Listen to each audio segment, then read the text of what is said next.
Parenchymal unit, ठीक है जी। Other function जो हमारे रिस्पायरेटरी सिस्टम के हैं दैट इज़ वोकलाइजेशन, जो हमारी आवाज़ प्रोड्यूस होती है, this is also because of the larynx present, जो मैंने आपको डायग्राम में दिखाया। उसके अलावा temperature maintenance because of the intake of oxygen and the acceleration of carbon dioxide. उसके अलावा ह्यूमिडिटी भी हम इनहेल करते हैं और उसको एक्सेल करते हैं। उसके अलावा ऑल्फेक्शन है। उसके अलावा prohibiting dust particles to let in, this is also a forceful procedure, जो कि हमें स्नीजिंग होती है या हमें जो खांसी होती है उसकी वजह से क्या होता है, जो दिस अ फोर्सफुल प्रोसीजर कि जो हमारी डस्ट है वो बाहर आती है। ऑल्फेक्शन क्या है? ऑल्फेक्शन इज़ द स्मेल, जो कि हम नाक के ज़रिए से इनहेल करते हैं और हमें जो है सेंस ऑफ स्मेल मिलती है। This is also because of the respiratory system.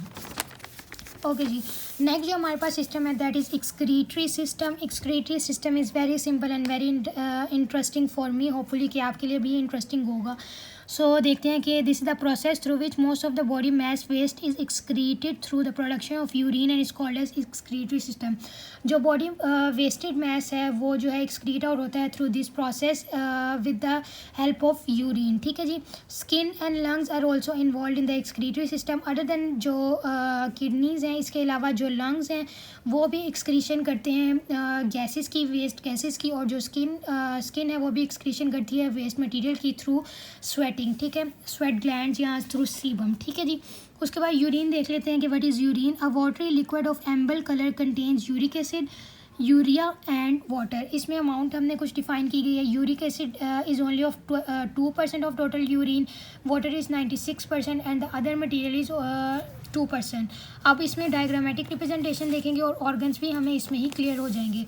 क्या है जी, हमारे पास 2 किडनीज़ होती हैं, पेयर ऑफ किडनी होता है यूरिनरी सिस्टम में, पेयर ऑफ यूरीटर होता है, this is the ureter, and urinary bladder and urethra.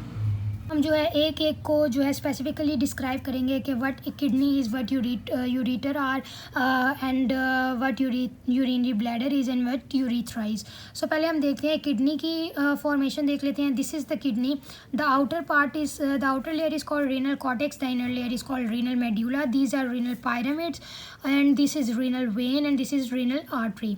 अब क्या होता है जी इसमें, क्या रीनल जो वेन है उसके ज़रिए से हमारे पास यहाँ पे आता है ब्लड यहाँ पे फिल्ट्रेट होता है in the pyramids with the help of nephron units. यहाँ पे वो होता है फिल्टर, और जो फिल्टर होके जब ब्लड जो होता है ऑक्सीजनेटेड हो जाता है, यहाँ ब्लड जो है फिल्टर हो जाता है तो from the waste material, from the waste gases, from the waste material, तो उसको रीनल आर्टरी के ज़रिए दोबारा से बॉडी में सर्कुलेट, दोबारा से हार्ट की तरफ भेज दिया जाता है और हार्ट जो है उसको बॉडी में सर्कुलेट कर देता है। तो ये देख लेते हैं, pair of kidney 4 to 5 inches long, blood enters through the renal vein and leaves through the renal artery. The functional unit is nephron, मैंने आपको डिटेल में बता दिया है। अब नेफ्रॉन की एक डायग्राम है। This is the women's capsule, the outer layer is the women capsule, inside there is glomerulus, this is the proximal convoluted tubule, this is the loop of Henle, this is the distal convoluted tubule. यहाँ इस पूरे area में filtration होती है and this is the collecting duct, यहाँ पे filtered blood collect कर लिया जाता है और फिर उसको रीनल आर्टरी के ज़रिए से हार्ट में पहुँचा दिया जाता है और फिर हार्ट उसको पंप करके पूरी बॉडी में पहुँचा देता है ऑक्सीजनेटेड ब्लड को। नेक्स्ट है जी हमारे पास यूरीटर। यूरीटर क्या करता है, pair of ureter attach to each kidney. हमने देखा था डायग्राम में कि 2 यूरीटर थे। पाथवे फॉर द एक्सक्रीशन वो क्या है, जो हमारे एक्सक्रीटेड जो मटेरियल होता है उसको यूरीथ्रा तक लेकर आता है, यूरिनरी ब्लैडर तक लेकर आता है। What is urinary bladder? Is a urine storage place. 1300 ml पर मिनट जो है वो रिसीव करता है यूरिनरी ब्लैडर यूरिन, और 1000 to 1500 लीटर पर डे वो एक्सक्रीट करता है। और यूरीथ्रा क्या है, this is the exit point जिससे हम एक्सक्रीशन करते हैं यूरिन की, that is urethra. Other function जो हमारे पास हैं दैट इज़ होम्योस्टेसिस, हमारे जो वाटर कंटेंट है इन बॉडी इसको जो है मेंटेन करता है हमारा excretory system with the excretion of anti diuretic hormone. इसके अलावा एरिथ्रोपोटिन जो कि एंजाइम है दैट जो हमारे रेड ब्लड सेल्स बनाता है, that is also excreted from, that is also form होते हैं इन एक्सक्रीटरी सिस्टम। इसके अलावा इलेक्ट्रोलाइट बैलेंस करता है through the excretion of urine, through the excretion of urine sodium और कैल्शियम की अमाउंट, स्पेसिफिक अमाउंट रिलीज़ की जाती है टू मेंटेन इलेक्ट्रोलाइट बैलेंस। उसके अलावा कैल्शियम एब्जॉर्बेंस क्रिएट करता है और विटामिन डी को एक्टिवेट करके, और इसके अलावा रेनिन प्रोड्यूस करता है हमारा excretory system to maintain blood pressure. Next है जी हमारे पास nervous system. Nervous system is a long pathway that carries the message to the brain from the targeted organ. ठीक है जी, consist of bundle of nerves neurons made. Nerves neuron is the functional unit. अब क्या होता है, nerves होती हैं हमारे नर्वस सिस्टम में। नर्व्स हमारी स्पेसिफिक ऑर्गन से कोई मैसेज स्पेसिफिक ऑर्गन ने देना हो, वो नर्व्स कैरी करती हैं through the brain to the brain, और ब्रेन फिर उस स्पेसिफिक मैसेज का रिएक्शन नर्व्स के ज़रिए से उस टारगेटेड ऑर्गन को पहुंचाता है। This is the nervous system. ये मैंने इसकी एक ब्लॉक डायग्राम बनाई है। ये है बॉडी, इसको मैसेज गया है nerves by the spinal cord to the brain, और फिर जो है ब्रेन ने रिएक्शन रिकॉर्ड करके भेजा है थ्रू द नर्व्स कहाँ, बॉडी को। अब इसकी ये स्ट्रक्चर ऑफ न्यूरॉन है हमारे पास। न्यूरॉन का स्ट्रक्चर क्या होता है जी, this contains a cell body, dendrites, myelin sheath and axons. अब इसमें हर स्पेसिफिक पार्ट के कुछ स्पेसिफिक फंक्शंस हैं। सबसे पहले हमारे पास आता है जी cell body. Cell body contains nucleus and other constituents. हमने जो है देखा है कि सेल बॉडी क्या है, contains nucleus and other constituents. ये सेल बॉडी है, this is the nucleus and other, इसके अंदर भी डिफरेंट कॉन्स्टिट्यूएंट्स पाए जाते हैं। उसके बाद है हमारे पास dendrites. Dendrites receive message from the body part, जो कि मैंने आपको पाथवे अभी बताया था, उसमें जो है बॉडी पार्ट से डेंड्राइट्स मैसेज रिसीव करेंगे। वो माइलिन शीट के ज़रिए से एक्सॉन तक वो मैसेज जाएगा, और एक्सॉन उसको ब्रेन तक पास करेगा थ्रू द स्पाइनल कॉर्ड। उसके बाद ये प्रोसेस रिपीट होगा इन रिवर्सल एक्शन, जो कि बॉडी का जो ब्रेन का जो रिएक्शन होगा वो दोबारा बॉडी ऑर्गन तक पहुंचाया जाएगा इन द रिवर्सल वे। उसके बाद हमारे पास न्यूरोग्लिया की एक टर्मिनोलॉजी इसमें यूज़ होती है। Neuroglia are basically the cells those provide food to the neurons. Each neuron surrounded by 40 to 60 neuroglia cells. ठीक है जी, ये बात मैंने इसी में लिखी है। टाइप्स ऑफ नर्वस सिस्टम है हमारे पास कुछ। एक होता है हमारा सेंट्रल नर्वस सिस्टम और एक होता है peripheral nervous system. Central nervous system में हमारे पास ब्रेन आता है और स्पाइनल कॉर्ड आता है, that is covered by skull and vertebral column respectively. अब जो है इनमें जो है मेनिंजेस अटैच होती है, जो कि इन सेंसिटिव ऑर्गन्स को कुशन देती हैं। नेक्स्ट है हमारे पास peripheral nervous system. Peripheral nervous system में हमारे पास दो सिस्टम्स आते हैं, one is autonomous nervous system and the other is somatic nervous system. Autonomous nervous system is involuntary, वो हमारे कंट्रोल में नहीं होता, और जो सोमैटिक नर्वस सिस्टम है दैट इज़ वॉलेंट्री, वो हमारे कंट्रोल में होता है नर्व्स। ठीक है जी, वो बातें जो हमारे कंट्रोल में होते हुए हम अंजाम देते हैं that is basically somatic nervous system. और उसके अलावा वो बातें जो हमारे कंट्रोल में नहीं होती वो इनवॉलेंटरीली हो जाती हैं, that is because of autonomous nervous system. Autonomous system में दो हमारी आगे फर्दर इसको डिवीजन दी गई है, that is sympathetic nervous system, parasympathetic nervous system. Sympathetic nervous system is the reaction of our body to the flight and fight situations, वो हमारी जो होती है सिंपैथेटिक होती हैं। और उसके अलावा पैरासिम्पैथेटिक क्या है, वो नर्व्स जो कि सिंपैथेटिक नर्व्स को अंडू करती हैं, that is be called as sympathetic nervous system. Okay जी, नर्वस सिस्टम का बस इतना ही था। नेक्स्ट है हमारे पास ये cardiovascular system, the most important, the most complex and the most interesting one also. ये क्या है जी, circulating system. Circulation of the blood happens in a close circuit through the blood vessels. ठीक है जी, जो ह्यूमंस हैं उनमें जो है क्लोज वेसल्स में सर्कुलेशन ऑफ ब्लड होती है और इसको कार्डियोवैस्कुलर सिस्टम कहा जाता है। और जो है एक जनरल डायग्राम है, this is the blood vessel, this is an body organ. इसमें जो है एक्सचेंज ऑफ ऑक्सीजन हो रही है थ्रू द ब्लड। ये ऑक्सीजनेटेड ब्लड से ऑक्सीजन यहाँ जा रही है और जो है कार्बन डाइऑक्साइड ट्रांसफ़र हो रही है इनटू ब्लड। ठीक है जी, this the inter fluid is called as interstitial fluid. और जो है इस तरह ही न्यूट्रिएंट्स भी ट्रांसफ़र होते हैं from the blood to the body organ.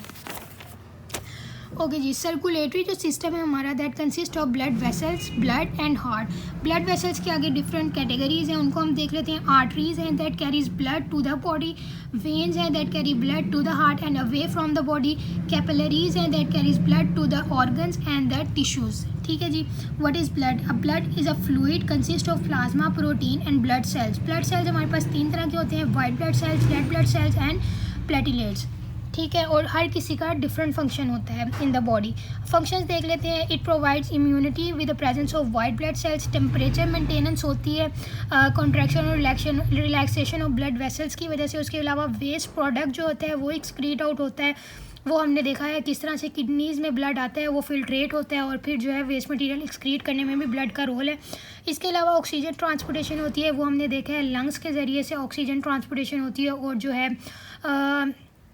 Oxygenated blood lungs के ज़रिए से जाता है हमारे उसमें ब्लड में हार्ट में और फिर हार्ट उसको पंप आउट करता है थ्रू आउट आवर बॉडी। उसके बाद है जी एब्जॉर्प्शन ऑफ न्यूट्रिएंट्स होती हैं।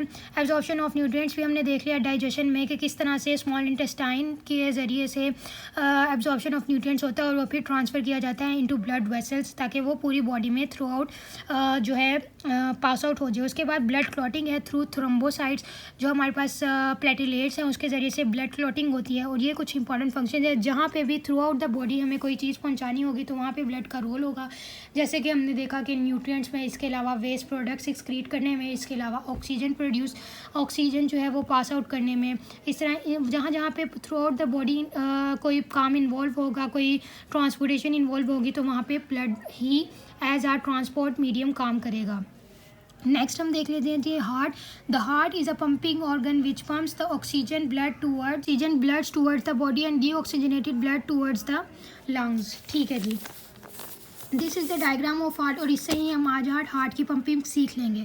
The pumping of heart is very simple. This is the left atrium, left ventricle, right atrium, right ventricle.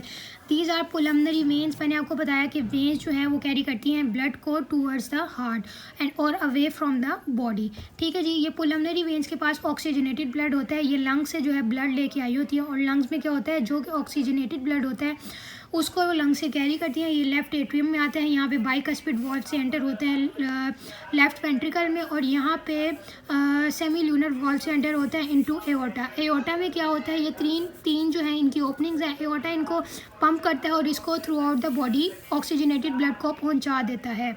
Hopefully the left side is very clear to you. तो अब हम right side पे आते हैं। Right side पे क्या scenario होता है, राइट साइड पे होता है कि जो सुपीरियर वेना कैवा और जो इन्फीरियर वेना कैवा है इसके ज़रिए से deoxygenated blood through from the body क्या होता है, एंटर होता है इनटू राइट एट्रियम, फिर वो राइट वेंट्रिकल में आता है और फिर उसके बाद वो जाता है पुलमनरी आर्टरीज़ में। ठीक है जी, ये पुलमनरी आर्टरीज़ हैं, ये दोनों पुलमनरी आर्टरीज़ क्या करती हैं, इसको लेके जाती हैं लंग्स की तरफ जाता है और वहाँ पे ये ऑक्सीजनेशन इसकी होती है इस ब्लड की और दोबारा से वो थ्रू पुलमनरी वेन्स यहाँ आ जाता है और फिर बॉडी को पंप आउट कर दिया जाता है। Hopefully the procedure of pumping is very clear to you. So let's head towards the heart diseases. Heart diseases किस वजह से होती हैं और कॉजेज़ क्या हैं हार्ट डिजीज़ की। One of the basic major heart diseases myocardial infarction, वो किस वजह से होती है, वो हाई बीपी की वजह से हो सकती है, डायबिटीज़ की वजह से हो सकती है, ओबेसिटी की वजह से हो सकती है, कोलेस्ट्रॉल की वजह से हो सकती है एंड ऑब्वियसली एज फैक्टर की वजह से हो सकती है। अब हम कुछ इसमें जो है फैक्ट्स और फिगर्स हैं वो देख लेते हैं। 70 to 100 बीट्स जो हैं वो पर मिनट ली जाती हैं। उसके बाद सिस्टोलिक जो हमारा ब्लड प्रेशर है दैट इज़ 110 to 140। डायसिस्टोलिक जो है दैट इज़ 60 to 90।